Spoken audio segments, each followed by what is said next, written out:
na wala nang pansinan. 'Di ba? Wala nang tulungan. Wala nang puntahan ng kanya-kanyang bahay. Wala nang eleksyon eh. Tama mali. 'Di ba?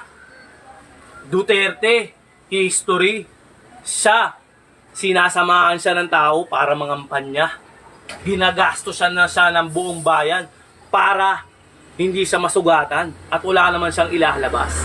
History record, hindi nagpagawa ng bahay. Tignan nyo, barong-barong pa rin ang bahay. Tignan nyo yung mga opisyalis ngayon.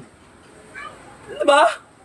Kung iisipin nyo lang, eto na lang, uulitin ko. Uy, nawala yung live ko. Nawala.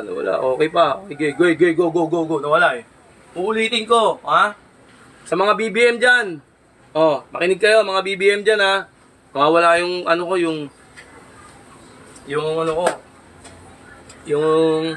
sorry, ano lang kasi tayo. Data lang kasi tayo.